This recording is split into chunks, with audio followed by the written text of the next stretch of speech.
Hey, it's Jacob back with Lansweeper Pro Tip 62, visualizing the custom fields of Lansweeper using a new beta feature, BI dashboards.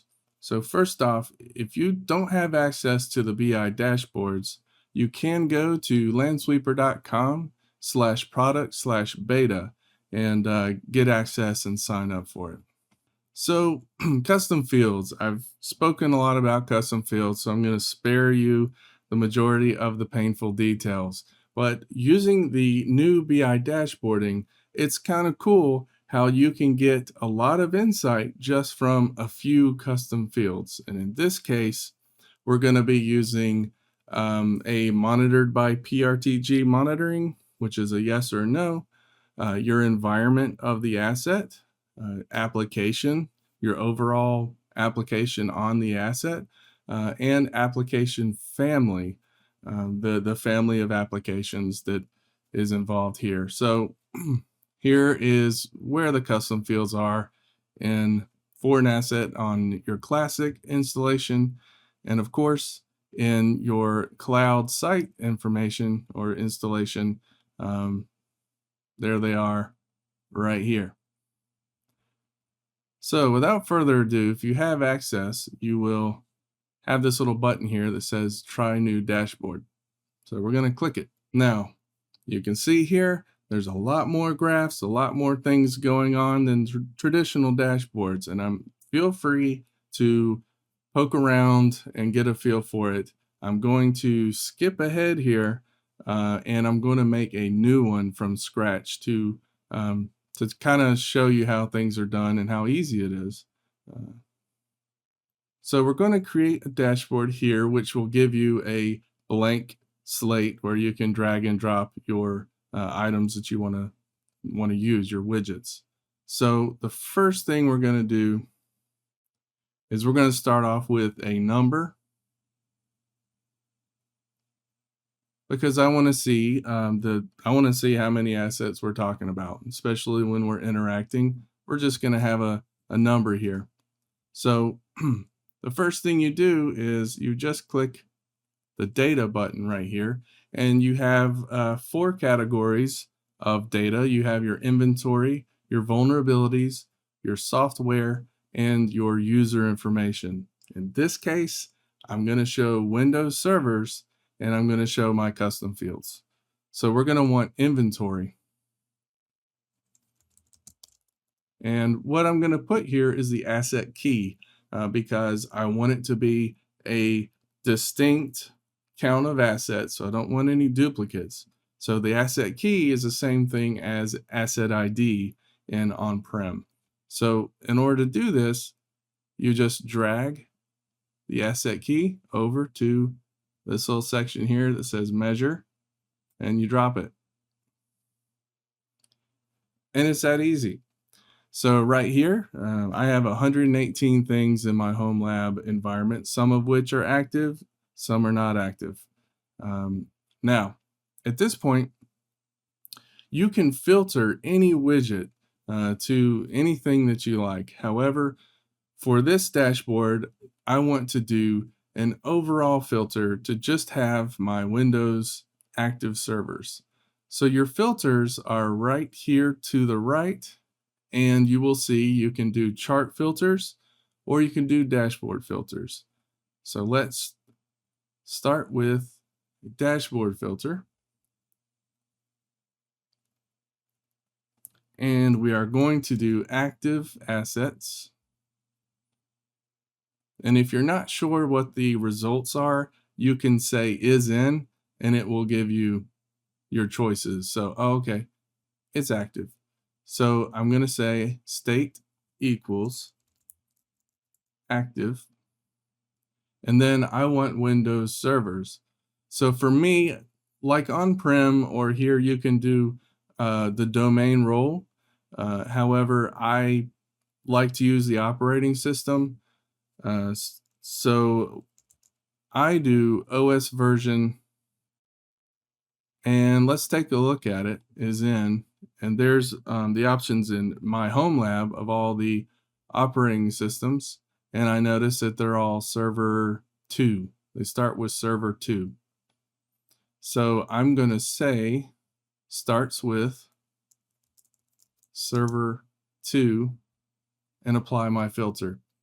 So right here, the asset key count goes to 13. So I have 13 active servers. But let's rename that from asset key to asset count. You can just click in there and rename. So there we go. I'm going to actually name this. I'm going to name this something descriptive. I always name them descriptive.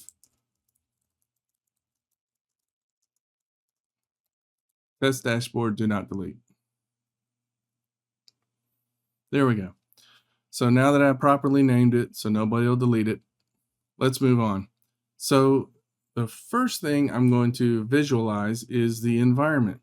So in order to do that, you just click add an item and feel free to mess with any of these. Got a ton of different graphs and visualizations, but I like the horizontal slicer filter. I got it from the the other built-in dashboards, so I thought I'd just use it because I think it looks good. And I want to put the environment, so I want to have a section for each environment. So you go to data, and it's really this easy. The custom fields are right here with what you called it. So I named them environment, application, application family. So they're right here, environment. You drag it over to the dimension, and there it is. And then you resize it to make it fit. And there we go. The next thing, it's that easy. The next thing we're going to do is we're going to do the application family. So we're going to add an item, and I like the donut charts. So I'm going to use a semicircle donut chart. Use whatever works for you, but I'm going to call it application family. And then I'm going to drag it over. And again, just going to go to that data tab, inventory, application family, drag it over to the category. So there you go. And I'm going to move it around. You drag it, make it look good. You can go into the settings and you can have a title. We're going to display the legend as labels. That looks pretty cool. So there we go. So you can mess around with the colors and the color themes and the fonts and everything like that. So there we go, application family. The next one is we're going to go with application. And I don't feel like going through all that. So the cool thing is you can just click it and say duplicate. So there you go. I've got application family. I'm going to call it application. Just like before, it's just a custom field. So you'll go to your data and you'll see right here that since we duplicated it, it's application family. But you can just click it and delete it. And then you go over to inventory and you select application. Put it in the category. There you go. It's that easy. So let's keep going. One thing I like to do is put an asset search bar to be able to type in an asset, particular asset name. So let's do that. So we'll go to a filter, and here it is right here, a search filter. I'm going to drag it, resize it.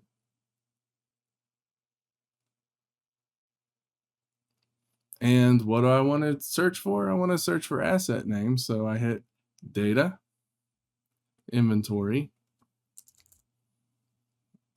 and I want the name. There you go. So it's really easy to work with this dashboard. So right now it's already taken shape. You can already see where I'm going with this. So the next thing is I have my asset count, but I want to see the actual assets. So I'm going to add an item, and you can make a data table. So I'm going to make a regular data table, and I'm going to make it really little, and I'm going to squeeze it right there. So here's where we want to see the results of whatever we're filtering or whatever we want to see, and they are assets. They're my servers. So I'm going to click the data button, and I want the name of it, and you just drag over to columns. There's my names. I want the IP address.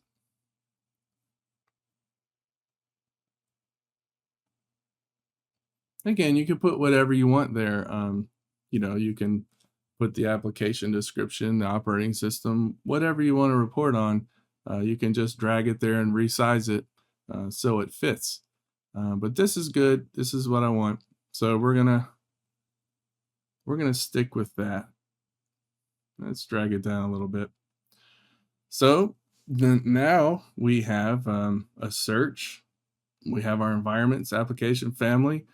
But let's get to that weird one, the monitored by PRTG, which I actually run a script to download the CSV from PRTG's API. And I did a past blog pro tip and video about taking that CSV and uploading it to the Lansweeper API. So if you're interested in that, go check that out. And in the meantime, we're just going to add, I still like my my donut charts, so I'm going to just copy this one again. And I don't need all that information for this one, so I'm going to make it smaller, go to the data, delete that one. And again, it's just a custom field, and we're in inventory, monitored by PRTG. Put it in the category, and monitored by PRTG. And there we go. Actually, I need to go into the settings of it, and I want to show the values. There we go. So now you know how many's in there. And let's see. Another one is my backed up by Veeam. So I'm just going to duplicate this one right here.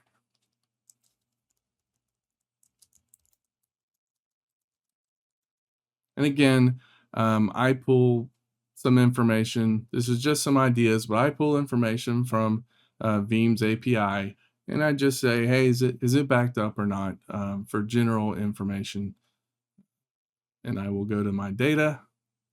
I will clear out the PRTG, and I will type in Veeam in the category.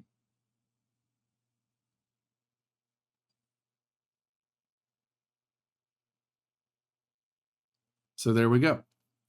The other thing, we'll just stick with this right here. I don't want to make the video too long. I know a few people fell asleep while they were driving on my last pro tip, so I apologize for that.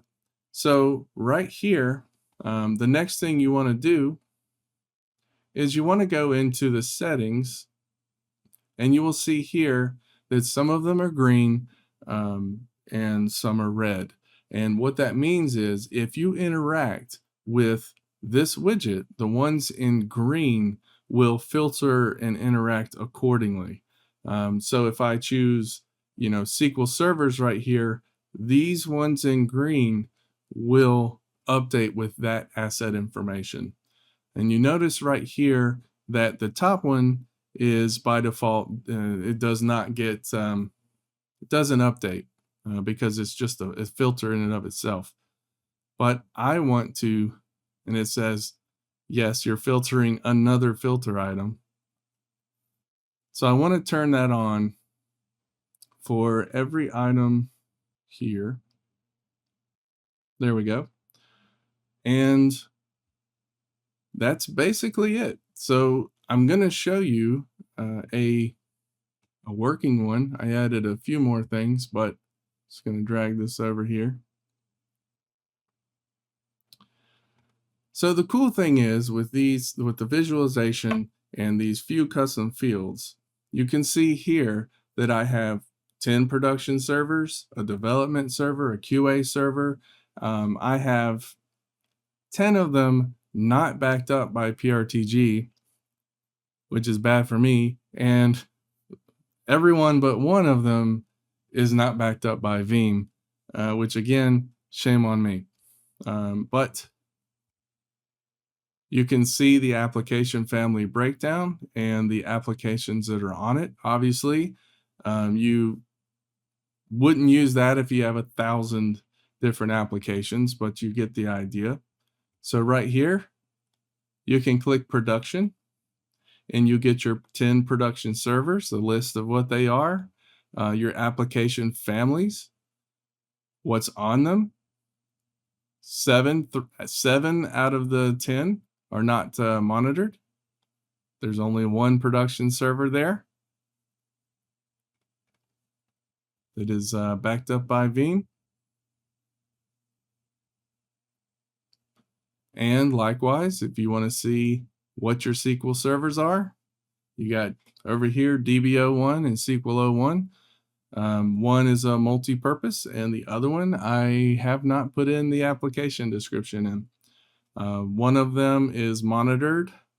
None are backed up, but let's see which one's monitored. SQL01.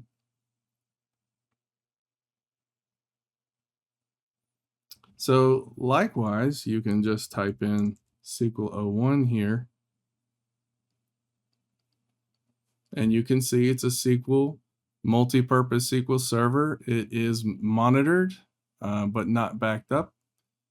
So there you have it, with using the new BI dashboard with just a few custom fields can give you a great bird's eye view of your environment.